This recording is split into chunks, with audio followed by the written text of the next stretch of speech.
Hello everyone, Shashidhar ಕ್ಲಾಸಸ್ಗೆ ಸ್ವಾಗತ. ನಾನು ನಿಮ್ಮ ಶಶಿಧರ್.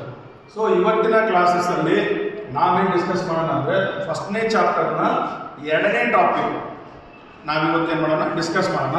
ಸೊ ಲಾಸ್ಟ್ ಕ್ಲಾಸಲ್ಲಿ ಆಲ್ರೆಡಿ ನಾವು ಇಂಟ್ರೊಡಕ್ಷನ್ ಕಾನ್ಸೆಪ್ಟನ್ನು ಆಲ್ರೆಡಿ ಏನಪ್ಪ ಅಂತಂದರೆ ಡಿಸ್ಕಸ್ ಮಾಡಿದ್ದೀವಿ. ಸೊ ಇವತ್ತಿನ ಕ್ಲಾಸಲ್ಲಿ ನಾವೇನು ಮಾಡೋಣ ಅಂದರೆ ಎಲೆಕ್ಟ್ರಿಕ್ ಚಾರ್ಜಸ್ ಅಂದ್ರೇನು ಅಂತೇಳಿ ನಿಮಗೆ ಯಾವನೂ ಕೇಳೋದಿಲ್ಲ, ಡೆಫಿನೇಷನ್ ಯಾರು ಕೇಳೋದಿಲ್ಲ. ಆದರೂ ಕೂಡ ನಾನು ಹೇಳ್ತೀನಿ ಎಲೆಕ್ಟ್ರಿಕ್ ಚಾರ್ಜಸ್ ಅಂದ್ರೆ ಏನು ಅಂತ ಕೂಡ ನಿಮಗೆ ಹೇಳ್ತೀನಿ. Electric charges is nothing but when one body is rubbed with another body it produces electrical influences. ಅದಕ್ಕೆ ನಾವೇನು ಕರಿತೀವಿ, ಚಾರ್ಜ್ ಅಂತ ಕರಿತೀವಿ ಅಥವಾ ಎಲೆಕ್ಟ್ರಿಕ್ ಚಾರ್ಜ್ ಅಂತ ಕೂಡ ಕರಿತೀವಿ. ಸೊ ಹಾಗಾದ್ರೆ ನಿಮಗೆಲ್ಲ ಗೊತ್ತಿದೆ, ಇಲ್ಲಿ ಒಂದು ಪ್ರೋಟಾನ್ ಇದೆ, ಇಲ್ಲೊಂದು ಪ್ರೋಟಾನ್ ಇದೆ. ಸೊ ಇದು ಪಾಸಿಟಿವ್ ಚಾರ್ಜು, ಇದು ಪಾಸಿಟಿವ್ ಚಾರ್ಜು.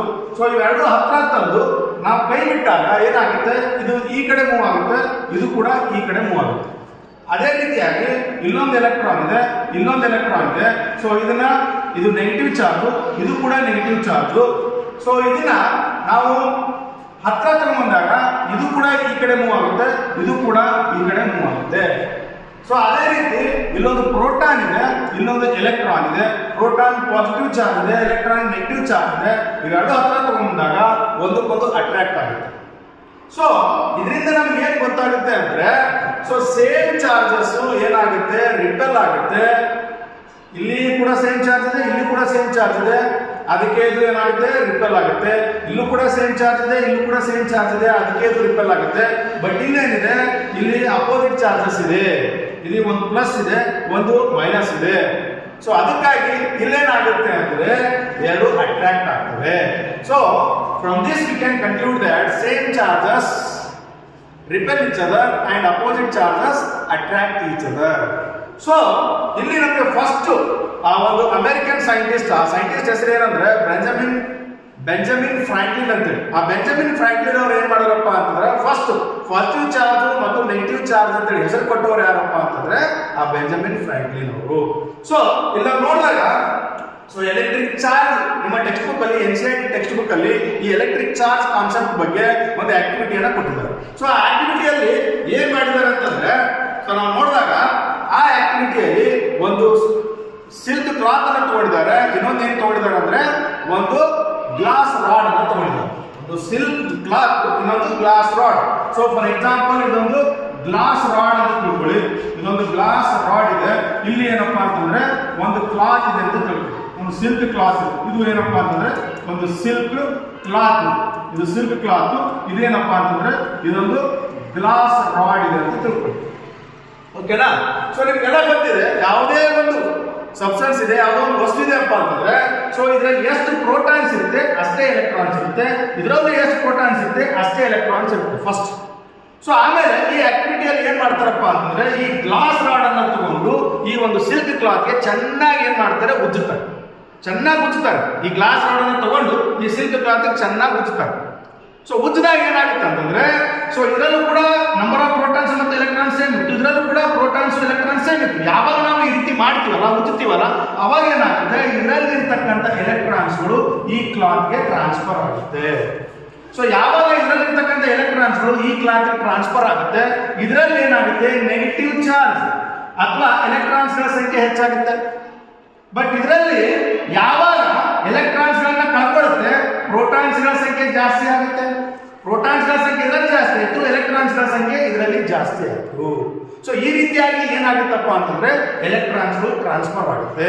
ಸೊ ಈ ರೀತಿಯಾಗಿ ಇದಕ್ಕೆ ನಾವೇನಂತ ಕರಿತೀವಿ, ಇವಾಗ ಪಾಸಿಟಿವ್ಲಿ ಚಾರ್ಜ್ ಅಂತ ಕರಿತೀವಿ, ಇದಕ್ಕೆ ಏನಂತ ಕರಿತೀವಿ, ನೆಗೆಟಿವ್ಲಿ ಚಾರ್ಜ್ ಅಂತ ಕರಿತೀವಿ.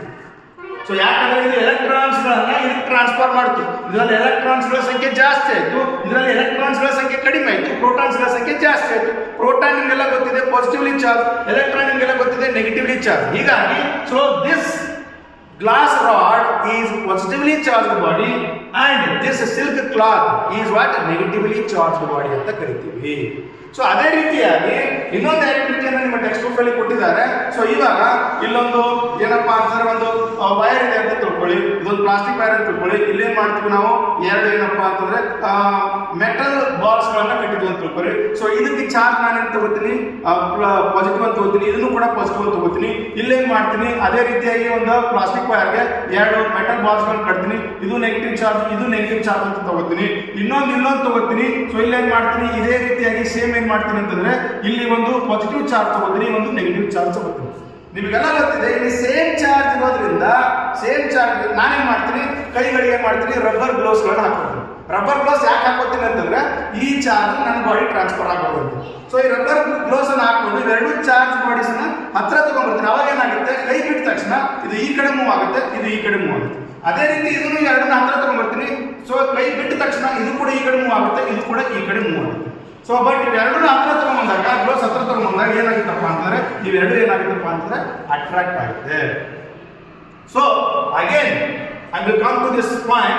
So same charges repel each other and opposite charges attract each other. So you know there are two kinds of electrification and we find that the like charges repel and unlike charges attract each other.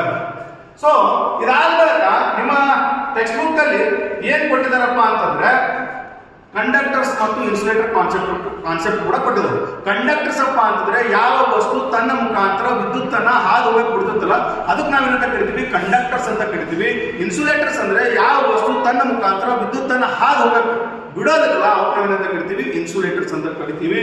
ಇದು ನಿಮಗೆ basic concept already ಗೊತ್ತಿದೆ. Conductor ಅಂದಾಗ copper ಆಗಿರ್ಬೋದು, aluminium wire ಆಗಿರ್ಬೋದು, insulators ಅಂದಾಗ wood, ಇವೆಲ್ಲ ಏನಪ್ಪಾ ಅಂತಂದ್ರೆ ಎಕ್ಸಾಂಪಲ್ ಆಗುತ್ತೆ. ಸೊ ಇವಾಗ ನಮಗೇನ್ ಗೊತ್ತಾಯ್ತಪ್ಪ ಅಂತಂದ್ರೆ ಪಾಸಿಟಿವ್ಲಿ ಚಾರ್ಜ್, ನೆಗೆಟಿವ್ಲಿ ಚಾರ್ಜ್ ಅಂದ್ರೆ ಏನು ಅಂತ ನಮ್ಗೆ ಗೊತ್ತಾಯ್ತು.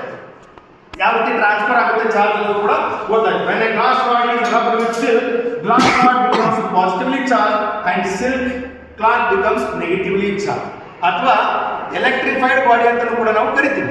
So negatively electrified body, positively electrified body ಅಂತ ಕೂಡ ನಾವು ಕರಿತೀವಿ. ಇದಾದ್ಮೇಲೆ ಇನ್ನೊಂದು ಏನಾಗುತ್ತಪ್ಪ ಅಂತಂದ್ರೆ ವೆರಿ ಇಂಪಾರ್ಟೆಂಟ್ ಸಾಫ್ಟ್ವೇರ್ ಎಕ್ಸ್ಪೆರಿಮೆಂಟ್ ಅಂತ ಕರಿತೀವಿ. ಸಾಫ್ಟ್ವೇರ್ ಎಕ್ಸ್ಪೆರಿಮೆಂಟ್ ಅಂತ ಯಾಕೆ ಕರಿತೀವಪ್ಪ ಅಂತಂದ್ರೆ ಈ ಎಕ್ಸ್ಪೆರಿಮೆಂಟ್ ಅಲ್ಲಿ ನಾವೇನ್ ಮಾಡ್ತೀವಪ್ಪ ಅಂತಂದ್ರೆ ಗೋಲ್ಡ್ ಲೀಫ್ ಅನ್ನ ಯೂಸ್ ಮಾಡ್ತೀವಿ. ಅದಕ್ಕೆ ಸಾಫ್ಟ್ವೇರ್ ಎಕ್ಸ್ಪೆರಿಮೆಂಟ್ ಅಂತ ಕರಿತೀವಿ. ಸೊ ಹಾಗಂದ್ರೆ ಏನು ಬರೆಯೋದು ಬೇಕಾಗಿಲ್ಲ, ಜಸ್ಟ್ ನಾನು ಹೇಳ್ತಾ ಇರೋದಷ್ಟೇ. ಸೊ ಈ ಗೋಲ್ಡ್ ಲೀಫ್ ಎಲೆಕ್ಟ್ರೋಸ್ಕೋಪ್ ಎಕ್ಸ್ಪೆರಿಮೆಂಟ್ ಕೂಡ ಏನಕ್ಕೆ ಯೂಸ್ ಮಾಡ್ತಾರಪ್ಪ ಅಂತಂದ್ರೆ, so how much amount of charge is present on that body, ಆ ಬಾಡಿ ಮೇಲೆ ಎಷ್ಟು ಚಾರ್ಜ್ ಪ್ರೆಸೆಂಟ್ ಇದೆ ಅಂತ ತಿಳ್ಕೊಳ್ಳೋದಕ್ಕೋಸ್ಕರ ಏನಪ್ಪಾ ಅಂತಂದ್ರೆ ಈ ಒಂದು ಗೋಲ್ಡ್ ಲೀಫ್ ಎಲೆಕ್ಟ್ರೋಸ್ಕೋಪ್ ಅನ್ನು ಯೂಸ್ ಮಾಡ್ತಾರೆ. ಈ ಗೋಲ್ಡ್ ಲೀಫ್ ಎಲೆಕ್ಟ್ರೋಸ್ಕೋಪ್ ಅಲ್ಲಿ ಏನ್ ಮಾಡ್ತಾರಪ್ಪ ಅಂತಂದ್ರೆ ಇಲ್ಲೇನ್ ಮಾಡಿದ್ದಾರೆ, ಒಂದು ಮೆಟಲ್ ರಾಡ್ ಅನ್ನು ತಗೊಂಡಿದ್ದಾರೆ. ಈ ಮೆಟಲ್ ರಾಡ್ ಒಂದು ಬಾಟಮ್ ಇದೆಯಲ್ಲ ಅಲ್ಲೇನ್ ಮಾಡ್ತಾರೆ, ಎರಡು ಗೋಲ್ಡ್ ಲೀಫ್ ಗಳನ್ನ ಕನೆಕ್ಟ್ ಮಾಡಿದ್ದಾರೆ. ಸೊ ಮೇಲ್ಗಡೆ ಟಾಪ್ ಅಲ್ಲಿ ಏನ್ ಮಾಡಿದಾರಪ್ಪ, ಇದು ಮೆಟಲ್ ನ ಅದು. ಸೊ ಇವಾಗ ಏನ್ ಮಾಡ್ತಾರಪ್ಪ ಅಂತಂದ್ರೆ ಒಂದು ಗ್ಲಾಸ್ ರಾಡು ಅಥವಾ ಒಂದು ಚಾರ್ಜ್ ಬಾಡಿ ಅಥವಾ ಫಾರ್ ಎಕ್ಸಾಂಪಲ್ ಒಂದು ಪಾಸಿಟಿವ್ಲಿ ಚಾರ್ಜ್ ಬಾಡಿ ಇದೆ ಅಂತ ತಗೊಳ್ಳಿ. ಇದರಲ್ಲೆಲ್ಲ ಏನಪ್ಪ ಪ್ಲಸ್ ಪ್ಲಸ್ ಪ್ಲಸ್ ಚಾರ್ಜಸ್ ಇದೆ. ಪಾಸಿಟಿವ್ಲಿ ಚಾರ್ಜ್ ಬಾಡಿ ಅಂತ ತಗೊಳ್ಳಿ. ಆ ಪಾಸಿಟಿವ್ಲಿ ಚಾರ್ಜ್ ಬಾಡಿಯನ್ನು ತಗೊಂಡ್ಬಂದು ಇದನ್ನ ನಾವೇನಾದ್ರೂ ಕನೆಕ್ಟ್ ಮಾಡಿದ್ವಿ ಅಂದ್ರೆ ಈ ಒಂದು ಎಂಡ್ ಏನಿದೆಲ್ಲ ಟಾಪ್ ಅಲ್ಲಿ ಇದೆಲ್ಲ ಇದನ್ನ ನಾವು ಕನೆಕ್ಟ್ ಮಾಡಿದ್ವಿ ಅಂದ್ರೆ ಆ ಬಾಡಿಯಲ್ಲಿ ಇರ್ತಕ್ಕಂಥ ಎಲ್ಲಾ ಪಾಸಿಟಿವ್ ಚಾರ್ಜಸ್ ಇದು ಕಂಡಕ್ಟರ್ ಆಗಿರೋದ್ರಿಂದ ಇದ್ರ ಮುಖಾಂತರ ಈ ಒಂದು ಗೋಲ್ಡ್ ಲೀಫ್ಗೂ ಬರುತ್ತೆ, ಈ ಒಂದು ಗೋಲ್ಡ್ ಲೀಫ್ಗೂ ಬರುತ್ತೆ. ಸೊ ಈ ಗೋಲ್ಡ್ ಇದು ಪಾಸಿಟಿವ್ ಚಾರ್ಜ್ ಇರೋದ್ರಿಂದ ಎಲ್ಲ ಪಾಸಿಟಿವ್ ಚಾರ್ಜಸ್ ಈ ಗೋಲ್ಡ್ ಲೀಫ್ಗೂ ಬರೋದ್ರಿಂದ ಇಲ್ಲೂ ಪಾಸಿಟಿವ್ ಚಾರ್ಜಸ್ ಇದೆ, ಇಲ್ಲೂ ಪಾಸಿಟಿವ್ ಚಾರ್ಜಸ್ ಇದೆ. ಇದರಿಂದ ಏನಾಗುತ್ತಪ್ಪ ಅಂದ್ರೆ ಈ ಗೋಲ್ಡ್ ಲೀಫ್ ಏನಾಗುತ್ತೆ, ಡೈವರ್ಜ್ ಆಗುತ್ತೆ. ಅರ್ಥ ಆಯ್ತಾ? ಸೊ ಹೀಗಾಗಿ ಈ ಗೋಲ್ಡ್ ಲೀಫ್ ಯಾವ ರೀತಿ ವರ್ಕ್ ಆಗುತ್ತೆ ಅಂದ್ರೆ when a charged object touches the metal knob, ಈ ಮೆಟಲ್ ನಾಬ್ಗೆ ಒಂದು ಚಾರ್ಜ್ ಬಾಡಿ ಟಚ್ ಆಯ್ತು ಅಂದ್ರೆ at the top of the rod the charge flows onto the leaves, these leaves, gold leaves, and they diverge. ಇಲ್ಲಿ diverge ಆಗಿದೆ. So the degree of divergence is an indicator of the amount of charge. ಎಷ್ಟು charge ಇದೆ ಅಂತ ಹೇಳಿ ಇದು ನಮ್ಗೆ ಏನ್ ಮಾಡುತ್ತಪ್ಪ ಅಂತಂದ್ರೆ ಇಂಡಿಕೇಟ್ ಮಾಡುತ್ತೆ. ಸೊ ಸಿಂಪಲ್ ಆಗಿ ಹೇಳ್ಬೇಕಂದ್ರೆ gold leaf apparatus is used to detect the charge on a body is called a gold leaf electroscope. So this apparatus consists of vertical, this is the vertical metal rod placed in a box and two thin gold leaves are attached to its bottom as shown in the figure.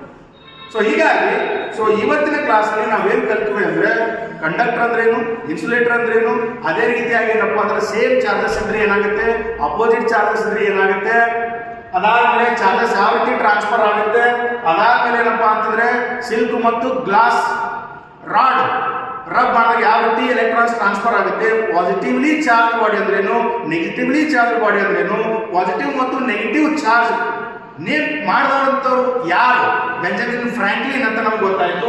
ಇದಾದ್ಮೇಲೆ gold leaf electroscope ಬಗ್ಗೆ ಕೂಡ ನಾವೇನಪ್ಪ ಅಂತಂದ್ರೆ ಇವತ್ತಿನ ಕ್ಲಾಸಲ್ಲಿ discuss ಮಾಡಿದ್ವಿ. So ಇದಿಷ್ಟು ಏನಪ್ಪಾ ಅಂತಂದ್ರೆ ಇವತ್ತಿನ ಕ್ಲಾಸ್ಗೆ ಸಾಕು. ಮುಂದಿನ ವಿಡಿಯೋದಲ್ಲಿ ನಾನು ಏನು ಕಾನ್ಸೆಪ್ಟ್ ಇದನ್ನ ಎಕ್ಸ್ಪ್ಲೇನ್ ಮಾಡ್ತೀನಿ. Thank you.